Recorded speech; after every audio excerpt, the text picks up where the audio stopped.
Hello friends, welcome to day trader Telugu and good evening. Sensex 635 points drop అయి 61,067 దగ్గర close అయితే, Nifty 186 points drop అయి 18,199 దగ్గర క్లోజ్ అయింది. వెరాజ్ బ్యాంక్ నిఫ్టీ 742 పాయింట్స్ డ్రాప్ అయి 42,618 దగ్గర క్లోజ్ అయింది. జపాన్ వాళ్ళు వాళ్ళ ఇంట్రెస్ట్ రేట్స్ రిలేటెడ్ గా అండ్ వాళ్ళ బాండ్ డీల్స్ రిలేటెడ్ గా స్టేట్మెంట్స్ చేసినప్పుడు మార్కెట్ ఫాల్ అయింది, రికవర్ అయింది. యాక్చువల్లీ నిన్న మార్కెట్ క్లోజ్ అయిన తర్వాత నుంచి వస్తున్న అప్డేట్స్ ఏం కాదు ఇవి. గత కొద్ది కాలంగా సోషల్ మీడియాలో సర్క్యులేట్ అవుతున్న వార్తలే. ఈ వైరస్ ఉంది కదా, first wave, second wave and third wave related గా మనం వింటూ వచ్చాం. వీటి రిలేటెడ్ గా కేసుల సంఖ్య చైనాలో భారీగా పెరుగుతుందని, దాని కారణంగా మృతులు అప్కమింగ్ టైమ్స్ లో భారీగా నమోదవడానికి ఛాన్స్ ఉంటుందని, ఇది అప్కమింగ్ నేషన్స్ ని కూడా ఇంపాక్ట్ చేస్తుందనేలా ఫుల్ ఆఫ్ న్యూస్ ఆర్టికల్స్ మనకి ఫైనాన్షియల్ ప్లాట్ఫామ్స్ లో పబ్లిష్ అవుతూ ఉండడం. అండ్ దీనికి రిలేటెడ్ గా ఇండియన్ హెల్త్ మినిస్ట్రీ వాళ్ళు కూడా ఇవాళ మీటింగ్ ని కండక్ట్ చేసి most of the health departments అన్నిటిని కూడా అలర్ట్ చేస్తూ మనం కూడా దీన్ని జాగ్రత్తగా పరిశీలించాలనేలా డిస్కషన్స్ చేస్తూ ఉండడం. యాక్చువల్ గా మార్కెట్ లో చాలా టైం నుంచి అప్డేట్ ఉంది. లాస్ట్ 1.5 వీక్ నుంచి కూడా ఈ వైరస్ రిలేటెడ్ గా కేసులు పెరుగుతున్నాయి చైనాలో అనేలా సర్క్యులేషన్ అయితే ఉంది, డేటా ఉంది. కానీ దానికి ఇండియన్ గవర్నమెంట్, పర్టికులర్ గా ఇండియన్ హెల్త్ మినిస్ట్రీ వాళ్ళు రెస్పాండ్ అవుతూ ఈ స్టోరీని వీళ్ళు ట్రాక్ చేస్తున్నారని most of the health departments కి అలర్ట్ ని ఇస్తూ ఉండేసరికి ఈ కండిషన్ ని మార్కెట్ కొంత సీరియస్ గా తీసుకున్నట్లు అర్థం అవుతుంది. ఇన్ఫాక్ట్ ఓపెనింగ్ పాయింట్ కూడా మన SGX నిఫ్టీ పాజిటివ్ గానే ఉంది. ఓపెనింగ్ కూడా మార్కెట్ అప్ సైడ్ అయింది. నియర్ టు 18,470 లెవెల్స్ దగ్గర నుంచి one side fall. Nifty almost highs నుంచి more than 300 points and bank Nifty more than 1000 points దగ్గరగా ఇంట్రాడే హైస్ నుంచి కరెక్ట్ అయ్యాయి. సో థీమ్ సింపుల్, ఈ వైరస్ కేసులు అప్కమింగ్ టైమ్స్ లో పెరుగుతాయనే మార్కెట్ భయపడుతూ ఇవాళ సెల్లింగ్ వచ్చింది. దీన్ని ప్రూవ్ చేయడానికి మీరు పెరిగిన స్టాక్స్ ని గమనించండి. ఇవాళ డయాగ్నోస్టిక్ స్టాక్స్ మనకి పెరుగుంటాయి. Doctor Lal path labs, metropolis, ఈ స్టాక్స్ మనకి పెరిగాయి. బికాస్ అప్కమింగ్ టైమ్స్ లో కేసులు పెరిగితే టెస్టింగ్ సంఖ్య కూడా పెరుగుతుందని. కానీ డయాగ్నోస్టిక్ కంపెనీస్ ఇస్తున్న స్టేట్మెంట్స్ ప్రకారం, ఫైనాన్షియల్ ప్లాట్ఫామ్స్ లో వస్తున్న డేటా ప్రకారం యాజ్ ఆఫ్ నౌ ఇప్పటి వరకు అయితే ఇండియాలో ఈ టెస్టుల సంఖ్య అయితే పెరగలేదు, నార్మల్ గానే ఉందంటున్నారు. సో ఎప్పుడు ఈ టెస్టుల సంఖ్య ఎప్పుడు పెరుగుతుంది? మనకి మొత్తం భయాందోళనలు ఉన్నప్పుడు పెరుగుతుంది. ఈ మీడియా ఇవన్నీ కూడా ఈ వైరస్ల సంఖ్య ఎక్కువైపోతుంది, హాస్పిటల్లో బెడ్స్ ఉండట్లేదు, ఇలా ఎప్పుడైతే ఫియర్స్ నెలకొంటాయో అప్పుడే most of the people test చేసుకునే సంఖ్య పెరుగుతుంది. ఆ కండిషన్ అయితే ప్రెసెంట్ లేదని, మొత్తం నార్మల్ గానే ఉందని. అండ్ ఈవెన్ దీనికి ప్యారలల్ గా ఫార్మా స్టాక్స్ కూడా ఇవాళ మనకి పెరిగాయి. బికాస్ ఈ కండిషన్ అప్కమింగ్ టైమ్స్ లో పెరుగుతుంటే ఫార్మా కంపెనీస్ కూడా లాభపడతాయని. ఎగ్జాక్ట్లీ ఇదే థీమ్ ని రిఫ్లెక్ట్ చేస్తూ బ్యాంకింగ్ స్టాక్స్ ఫాలో అయ్యాయి. అండ్ ఈ హోటల్ స్టాక్స్ కానీ, సినిమా హాల్ స్టాక్స్ కానీ, వైరస్ ఎక్కువైతే ఏవైతే ఇంపాక్ట్ అవుతాయో స్టాక్స్ అన్నింటిలో కూడా మనకి ఇంట్రాడే సెషన్స్ లో ఫాల్ కనిపించింది. అండ్ రీసెంట్ టైమ్స్ లో బిలో 13 లెవెల్స్ కూడా ఫాల్ అయిన విక్స్ ఈ ఒక్క రోజులోనే 13% రైజ్ అవుతూ 15.5 లెవెల్స్ కి రీచ్ అయింది. అండ్ రీసెంట్ టైమ్స్ లో చాలా తక్కువ ప్రీమియమ్స్ తో ఉంటూ ఉండడం, ఒక్కసారిగా ఇవాళ వచ్చిన మూవ్ తో మోస్ట్ ఆఫ్ ద ప్రీమియమ్స్ అన్ని కూడా చాలా వరకు వోలటైల్ గా ఇవాళ మూవ్ అయ్యాయి. And friends, next upcoming times లో మనకి ఏదైనా ఇంపార్టెంట్ ఈవెంట్స్ ఉన్నాయంటే, నేను చెప్పాను ఆల్రెడీ, బిగ్ ఈవెంట్స్ ఏం లేవు. RBI minutes of meeting update రానుంది. అవి కాకుండా మార్కెట్ ని స్ట్రాంగ్ గా ఇన్ఫ్లుయెన్స్ చేసే ఫ్యాక్టర్స్ మనకి జనవరి 12 నుంచి స్టార్ట్ అవుతాయి. జనవరి 12 ఇన్ఫోసిస్ రిజల్ట్స్ వస్తాయి, అది ఐటీ సెక్టార్ ని ఇంపాక్ట్ చేస్తుంటే. జనవరి 14 HDFC బ్యాంక్ నెంబర్స్ వస్తాయి. అండ్ యాక్చువల్లీ పాస్ట్ లో ఉంటున్న డేటాని కూడా ఒకటి చూసాను. డిసెంబర్ 15 నుంచి జనవరి 15 ఈ 1 మంత్ పాటు లాస్ట్ 6 ఇయర్స్ లో యావరేజ్ గా తీసుకుంటే నిఫ్టీ 3.7% పెరిగింది, మిడ్ క్యాప్స్ 4.5% పెరిగాయి, స్మాల్ క్యాప్స్ అయితే ఏకంగా 7% దగ్గరగా పెరిగాయి జస్ట్ 1 మంత్ లోనే. మీన్స్ లాస్ట్ 6 ఇయర్స్ లో మోస్ట్ ఆఫ్ ద ఇయర్స్ అన్ని కూడా Nifty, mid cap and small cap stocks related ఒక సూపర్ పాజిటివ్ డేస్. కానీ ఇప్పటి వరకు చూస్తే డిసెంబర్ 15 నుంచి ఇప్పటి వరకు అది నెగిటివ్ లోనే ఉంది. సో చూడాలి జనవరి 15 వరకు ఎలాంటి మూవ్ ఉంటుంది, లాస్ట్ 6 ఇయర్స్ గా కొనసాగుతుంది, జరుగుతుందా లేదా అది బ్రేక్ అవుతుందా అని. ఇవాళ మార్కెట్ ఇంతలా వోలటైల్ గా డౌన్ సైడ్ కి ఫాలో అవుతుండడం, పుట్ కాల్ రేషియో బిలో 0.7 కి రీచ్ అయింది. మీన్స్ ఓవర్ సోల్డ్ లెవెల్స్ కి అయితే మార్కెట్ ఫాలో అయింది. ఇవాళ మల్టిపుల్ టైమ్స్ 18,180 దగ్గర సపోర్ట్ తీసుకునేందుకైతే మార్కెట్ ప్రయత్నించింది. ఇఫ్ ఇన్ కేస్ ఈ లెవెల్స్ ని కూడా బ్రేక్ చేస్తూ డౌన్ సైడ్ కి ఫాలో అవుతుంటే నెక్స్ట్ గమనించాల్సిన ఇంపార్టెంట్ రేంజ్ అయితే 18,000 మార్క్. 18,000 మార్క్ బిలో కానీ ఒకవేళ మార్కెట్ క్లోజ్ అవుతుంటే దెన్ బేర్స్ ఒక కంట్రోల్ మార్కెట్ రిలేటెడ్ గా స్ట్రాంగ్ గా ఉందని అనుకోవచ్చు. సో యాజ్ ఆఫ్ నో వస్తున్న న్యూస్ ఈవెంట్ మార్కెట్ ని ఇంపాక్ట్ చేస్తున్నది. ఈ వైరస్ కేసులు గ్లోబల్ గా పెరుగుతూ, ఈ చైనా అండ్ ఇతర రీజియన్స్ లో పెరుగుతూ అక్కడ ఉంటున్న బిజినెస్ ని ఇంపాక్ట్ చేస్తున్నా మనకి negative manufacturing and supply chain issues, like Indian companies కావాల్సిన కొన్ని రా మెటీరియల్స్ అండ్ ఇతర కంట్రీస్ తో జరగాల్సిన సప్లై చైన్ డిస్రప్షన్స్ జరుగుతాయని. అండ్ ఒకవేళ కేసెస్ ఇండియాలో కూడా పెరగడం స్టార్ట్ అయితే ఇండియన్ ఎకానమీ కూడా డ్యామేజ్ అవుతుందని ముందుగానే మార్కెట్ ఫియర్ కి లోన్ అవుతూ భయపడుతూ ఫాల్ అయింది. మేబీ ఇక్కడ నుంచి కొంత టైం కి అలాంటిది జరగట్లేదని మార్కెట్ లో ఒకవేళ స్టెబిలిటీ ఫామ్ అవుతుంటే మార్కెట్ లో ఇప్పుడు ఏ ఫాల్ అయితే ఉందో అది రికవర్ అవుతుంది. సో అది అప్కమింగ్ టైమ్స్ లో వస్తున్న డేటా పాయింట్స్ ని బట్టి మనం అర్థం చేసుకోవాలి. యాజ్ ఆఫ్ నౌ ఈ వైరస్ రిలేటెడ్ గా క్రియేట్ అవుతున్న ఫియర్స్ మార్కెట్ లో ఉంటున్న ఈ బిగ్ ఫాల్ కి రీజన్. అండ్ నేను ట్రాక్ చేస్తున్న డేటా వరకు చైనాలో కేసుల సంఖ్య పెరుగుతూ ఉండడానికి రీజన్ చైనీస్ కి సంబంధించిన వ్యాక్సిన్స్ అంత ఎఫిషియెంట్ గా వర్క్ అవ్వట్లేదని, దాని కారణంగా అక్కడ అలా పెరుగుతున్నాయి. కానీ ఇతర నేషన్స్ లో అలా జరగదనేలా రిపోర్ట్స్ అయితే ఉన్నాయి. బట్ మనం ఫ్యూచర్ ని ఇప్పుడు ప్రెడిక్ట్ చేయలేం కాబట్టి యాజ్ ఆఫ్ నౌ చైనాలో పెరుగుతున్న కేసుల కారణంగా ఇవాళ మన మార్కెట్స్ అయితే ఇలా ఫాలో ఫాలో అవుతున్నాయి. అండ్ మార్కెట్ రిలేటెడ్ గా వ్యూ నేను ప్రీవియస్ గా చెప్పింది అగైన్ మళ్ళీ చెప్తున్నాను. ఇవాళ ఫాలో అయింది కాబట్టి బేరిష్ వ్యూ ఉంటుంది, ఇంకా పడిపోతుందేమో, ఇంకా ఎక్కువ ఫాలో అయిపోతుందేమో అని. బట్ స్టిల్ నా మైండ్ లో ఉంటున్నది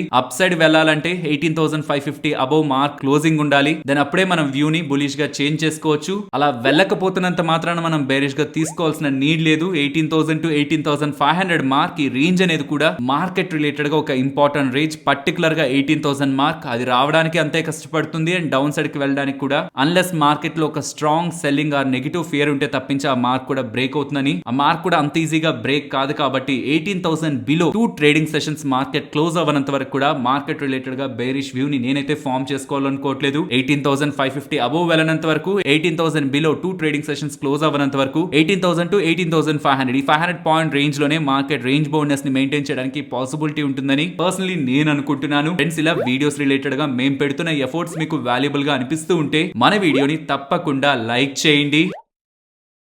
ఫస్ట్ గ్లెన్ ఫార్మా గురించి మాట్లాడుకోవాలి. Most of the pharma stocks అన్ని కూడా గ్లోబల్ గా ఉంటున్నాయి. వైరస్ రిలేటెడ్ గా ఫియర్స్ తో పెరిగాయి. బట్ గ్లెన్ మార్క్ ఫార్మా ఇవాళ 8% పెరుగుతుంది కదా. దీని బ్యాక్ ఉంటున్న రీజన్ ని గమనిస్తే వీళ్ళు first time triple fixed combination dosage form ని టైప్ 2 డయాబెటీస్ కి రిలేటెడ్ గా రిలీజ్ చేశారు. ఇది ఫస్ట్ ఇండియన్ కంపెనీ, ఇండియాలో కానీ ఈవెన్ గ్లోబల్ గా కూడా ఈ ట్రిపుల్ డోసేజ్ ఫార్మ్ ని రిలీజ్ చేస్తుండడం. ట్రిపుల్ ఫిక్స్డ్ డోసేజ్ ఫార్మ్ అంటే ఏంటి? ఒకే మెడికేషన్ లో మనకి 3 మాలిక్యూల్స్ ఉంటాయి డయాబెటీస్ కి అగెనిస్ట్ గా. ఇందులో టెనిగ్లిప్టిన్, పయోగ్లిటాజోన్ అండ్ మెట్ఫార్మిన్ ఈ 3 డ్రగ్స్ కలిసి ఒక దాంట్లోనే ఉంటాయి విత్ ఫిక్స్డ్ డోసేజ్ కాంబినేషన్. ఇది టైప్ 2 డయాబెటీస్ ఉన్న పేషెంట్స్ లో అండ్ హై ఇన్సులిన్ రెసిస్టెన్స్ గా ఉంటున్న డయాబెటీస్ పేషెంట్స్ లో ఇది యూజ్ చేస్తారని. అండ్ మనకు తెలుసు ఇండియాలో డయాబెటీస్ అనేది ఒక big thing and nearly 12,000 crores దగ్గరగా ఓరల్ డయాబెటీస్ కి మార్కెట్ ఉంది. అండ్ అది 6.3% CAGR తో గ్రో అవుతూనే ఉంది చాలా ఇయర్స్ నుంచి. అండ్ వీళ్ళు గ్లెన్మార్క్ వాళ్ళు 2015 నుంచి కూడా ఈ డయాబెటీస్ సెగ్మెంట్ లో టైం టు టైం కొత్త కాంబినేషన్స్ ని రిలీజ్ చేస్తున్నారు. అండ్ ఇప్పుడు కూడా 3 డ్రగ్స్ తో కాంబినేషన్ గా ఫిక్స్డ్ గా ఉండే కాంబినేషన్ ని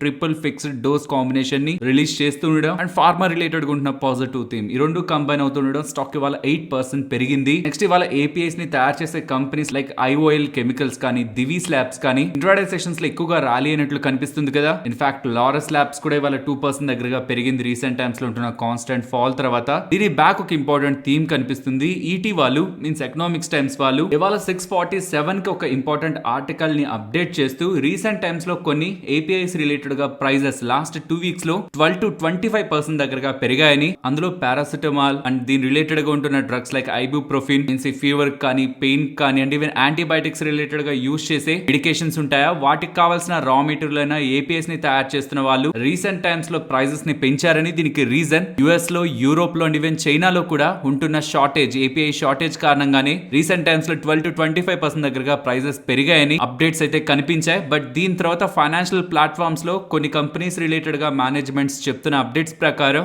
కొన్ని రీజియన్స్ లో షార్టేజ్ అయితే ఉంది. బట్ అది ఒక టెంపరీ థింగే, సప్లై సరిగ్గానే ఉంది. ఇప్పుడేం సప్లై చైన్ డిస్రప్షన్ అవ్వలేదు ఆర్ హెవీగా వీటి యూసేజ్ ఏం పెరగలేదు కాబట్టి సడన్ డిమాండింగ్ కాదు, టెంపరీ ఈవెంట్ అనేలా ఫైనాన్షియల్ ప్లాట్ఫామ్స్ లో డేటా కనిపిస్తుంది. బట్ ఎనీవే ఇలాంటి షార్టేజ్ ఒకటి నడుస్తుంది. దీని కారణంగా ప్రైజెస్ లాస్ట్ 2 weeks లోని ఇలా భారీగా పెరిగాయనేసరికి దీనికి అడిషన్ గా చైనా రిలేటెడ్ గా అన్సర్టనిటీ అప్కమింగ్ టైమ్స్ లో ఇండియాని కూడా ఇంపాక్ట్ చేస్తుంది ఒక ఫియర్స్ తో స్టాక్స్ లో ఇవాళ మనకి ఇలాంటి మూవ్ కనిపించింది. నెక్స్ట్ ఆర్బీఐ గవర్నర్ గారు banking and financial institutions related గా జరిగే BFSI ఇన్సైట్ సమిట్ లో క్రిప్టో కరెన్సీస్ రిలేటెడ్ గా ఆసక్తికరమైన కామెంట్స్ ని చేశారు. తను చాలా టైం నుంచి వెయిట్ చేస్తున్నారని, ఎవరైనా వచ్చి క్రిప్టో రిలేటెడ్ గా ఇది క్రిప్టో ఇందుకు పనికొస్తుంది మనకి ఫ్యూచర్ లో, క్రిప్టో కారణంగా ఇవి ఉపయోగాలు ఉన్నాయని ఒక లాజికల్ ఎక్స్ప్లెనేషన్ కోసం తను ఎప్పటి నుంచో వెయిట్ చేస్తున్నారని. ఇఫ్ ఒకవేళ క్రిప్టోస్ ని కానీ గవర్నమెంట్ ఆర్ సెంట్రల్ బ్యాంక్స్ కానీ రెగ్యులేట్ చేస్తే మీన్స్ వాటిని అలౌ చేసి లీగల్ చేస్తే, ఇఫ్ ఒకవేళ అలా చేస్తుంటే నెక్స్ట్ ఫైనాన్షియల్ క్రైసిస్ ఈ క్రిప్టో కరెన్సీస్ నుంచి వస్తుందనేలా, కావాలంటే అలా జరిగిన రోజున ఈ మాటల్ని గుర్తు పెట్టుకోండి అనేలా కూడా హార్ష్ స్టేట్మెంట్స్ క్రిప్టో కరెన్సీస్ గురించి అయితే చేస్తున్నారు. అండ్ దీంతో పాటు గ్లోబల్ గా ఉంటున్న అన్సర్టనిటీని కూడా మాట్లాడుతూ యూరోప్ అండ్ ఇంకొన్ని కంట్రీస్ లో ఒకప్పుడు రెసెషన్ రిలేటెడ్ గా ఉంటున్న ఫియర్స్ కంటే ఇప్పుడు రెసెషన్ రిలేటెడ్ గా ఫియర్స్ కొంత తగ్గుతున్న, ఓవరాల్ అన్సర్టనిటీ రెసెషన్ రిలేటెడ్ గా అలానే ఉందని అండ్ ఆ ఏరియాస్ లో గ్రోత్ స్లో డౌన్ అవుతుండడం కారణంగా కూడా ఇతర ఎకానమీస్ కూడా వాటి కారణంగా ఇంపాక్ట్ అవడానికి ఛాన్స్ ఉంటుందనేలా ఆర్బీఐ గవర్నర్ గారు స్టేట్మెంట్స్ చేస్తూ ఇండియన్ ఎకానమీ అండర్లైన్ గా అయితే స్ట్రెంథన్ గానే ఉందని, మీన్స్ ఇండియన్ ఎకానమీ అయితే స్ట్రాంగ్ గానే ఉందని, మన ఇండియన్ ఎకానమీ గురించి అయితే నెగిటివ్ గా స్టేట్మెంట్స్ చేయలేదు. నెక్స్ట్ డిఎఫ్ఎం ఫుడ్స్ గురించి మాట్లాడుకోవాలి. మనకి తెలుసు వీళ్ళ రిలేటెడ్ గా ఉన్న ప్రమోటర్ అడ్వెంట్ ఇంటర్నేషనల్ గ్లోబల్ వాళ్ళు, ఏఐ గ్లోబల్ వాళ్ళు ఈ కంపెనీలో 73.7% దగ్గరగా వాటాని హోల్డ్ చేస్తున్నారు. వాళ్ళు చాలా టైం బ్యాక్ చెప్పింది షేర్ హోల్డర్స్ కి ఇంకా వాల్యూ తెలియట్లేదు, మేము ఒకసారి డీలిస్ట్ అయ్యాక అగ్రెసివ్ గా మేము మా కంపెనీని గ్రో చేయాలనుకుంటున్నాం, సో మేము స్టాక్ మార్కెట్ లో ఉండాలనుకోవట్లేదు, ఎగ్జిట్ అవ్వాలనుకుంటున్నాం. ఎవరైతే స్టాక్స్ ని హోల్డ్ చేస్తున్నారో 264 రూపీస్ మేము పే చేస్తాం, మీ దగ్గర ఉన్న షేర్స్ ని మాకు ఇచ్చేయమని అడిగారు కొంత టైం బ్యాక్. బట్ ఈ స్టేట్మెంట్స్ తర్వాత వీళ్ళు ఇలా అడుగుతున్నారంటే అప్కమింగ్ టైమ్స్ లో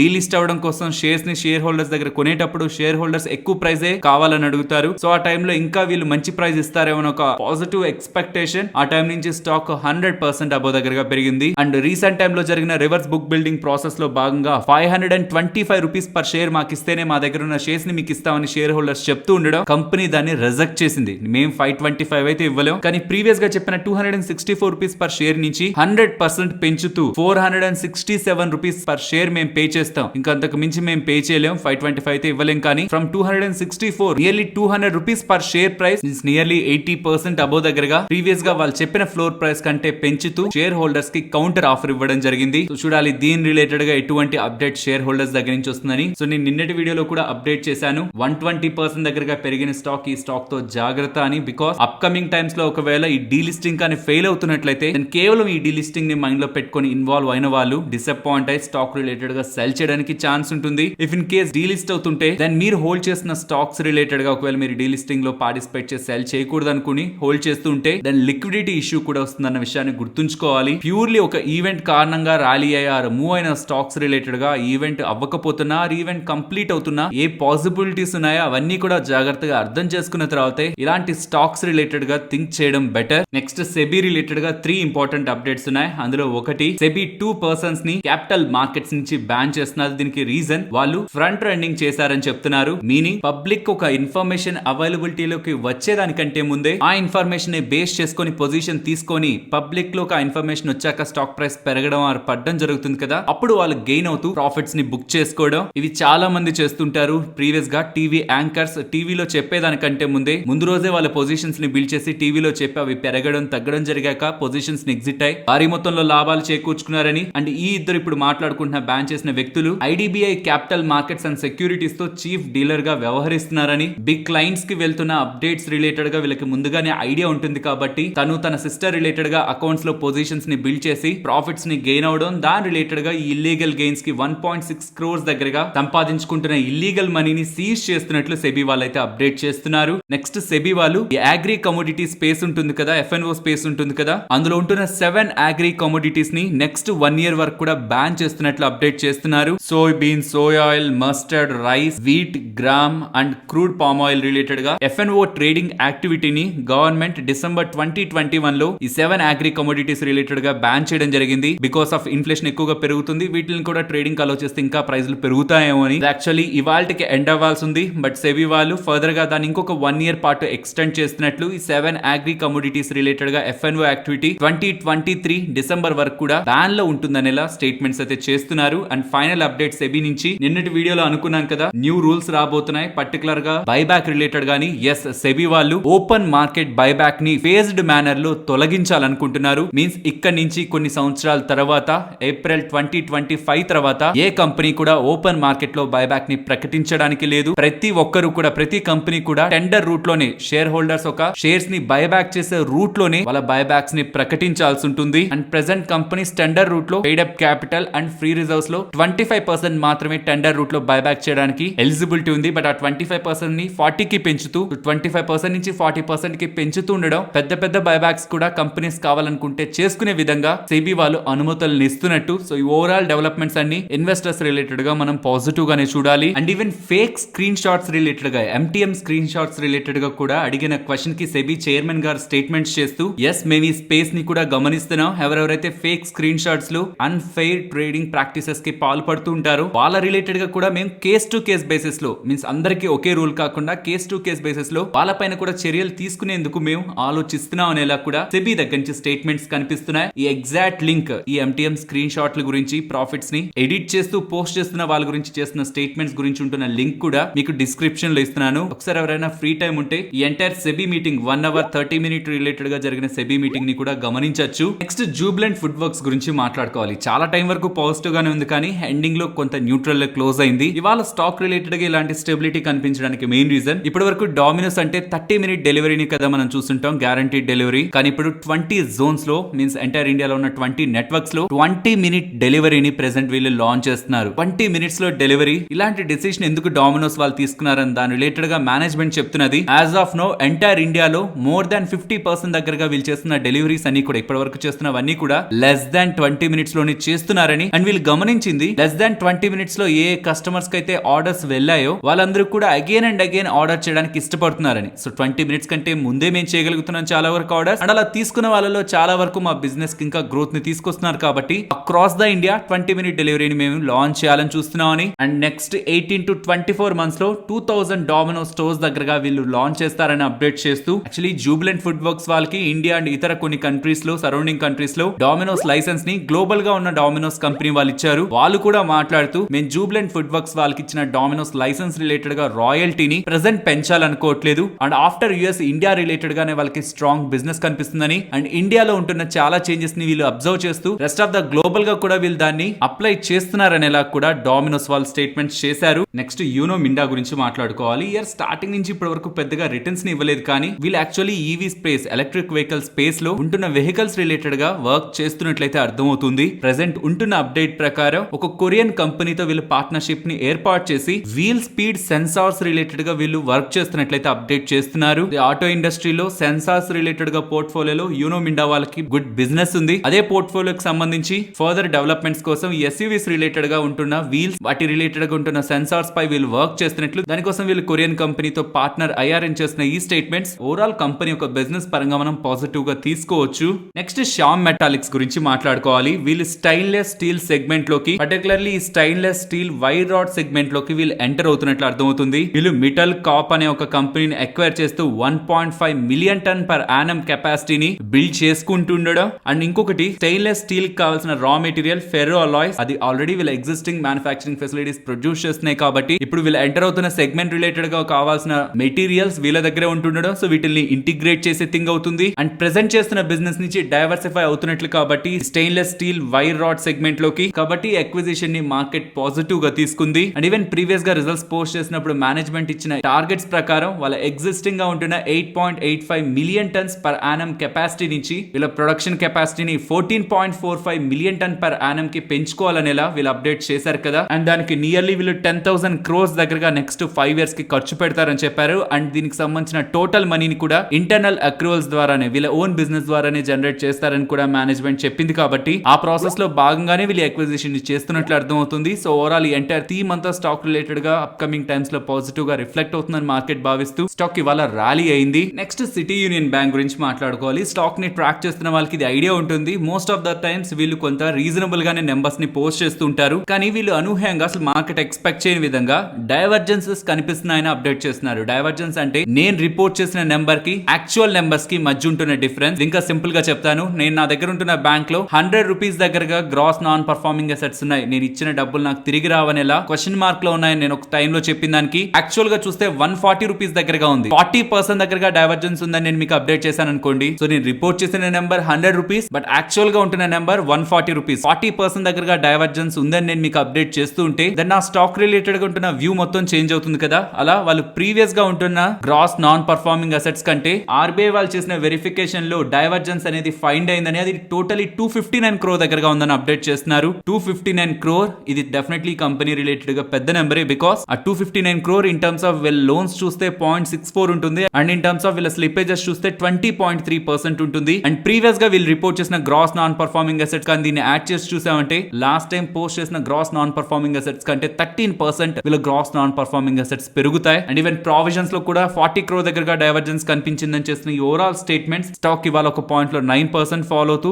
ఎండ్ ఆఫ్ ద టైం కి 5% దగ్గరగా నెగిటివ్ గా ఎండ్ అయింది. సో అప్కమింగ్ రిజల్ట్స్ ఎక్స్పెక్టేషన్స్ కంటే 10 to 15% లోయర్ సైడ్ ఉంటాయనేలా మార్కెట్ ప్రెసెంట్ ఫ్యాక్టర్ అయితే చేస్తూ ఉంది. నెక్స్ట్ టాటా అండర్ లో ఉంటున్న బిజినెస్ రిలేటెడ్ గా రీసెంట్ గా మల్టిపుల్ ఐపీఓస్ వస్తాయని అప్డేట్స్ వస్తున్నాయి. రీసెంట్ గా టాటా మోటార్స్ అండర్ లో ఉంటున్న టాటా టెక్ రిలేటెడ్ గా అప్డేట్ వచ్చింది, అండ్ టాటా స్కై రిలేటెడ్ గా కూడా ఐపీఓ వస్తుంది అన్నారు. ఇప్పుడు టాటా అండర్ లో ఉంటున్న బిగ్ బాస్కెట్ రిలేటెడ్ గా కూడా ఐపీఓ వస్తుంది బై 2025 అనేలా అప్డేట్స్ అయితే కనిపిస్తున్నాయి. నెక్స్ట్ రీసెంట్ గా నేను ట్విట్టర్ సీఈఓ గా కొనసాగాలా లేదా మీరే డిసైడ్ చేయండి అని ఒక పోల్ ని ఎలాన్ మస్క్ గారు తన ట్విట్టర్ ఖాతాలో పెట్టడం జరిగింది. అందులో మెజారిటీ ఆఫ్ పీపుల్ మీరు ట్విట్టర్ సీఈఓ గా కొనసాగకూడదు, మీరు దిగిపోండి అనేలా ఎస్ అని ఓట్ చేస్తూ ఉండడం. నేను కమింగ్ టైమ్స్ లో సీఈఓ గా రిజిగ్నేషన్ చేస్తాను అండ్ ఒక ఫూలిష్ పర్సన్ ని కూడా సీఈఓ గా ఎన్నుకోవడానికి నేను చూస్తున్నానని, ఒక్కసారి తన ఎంపిక అయిన తర్వాత తన ట్విట్టర్ సీఈఓ పొజిషన్ నుంచి తప్పుకుంటారనేలా ఎలాన్ మస్క్ స్టేట్మెంట్స్ అయితే చేస్తున్నారు. నెక్స్ట్ 2023 కి ఫైనాన్షియల్ మార్కెట్స్ ఎలా ఉంటాయి, ఇండియన్ ఈక్విటీ మార్కెట్స్ ఎలా ఉంటాయని కొటాక్ సెక్యూరిటీస్ వాళ్ళు చేస్తున్న స్టేట్మెంట్స్ ప్రకారం ఇన్ ద బెస్ట్ కేస్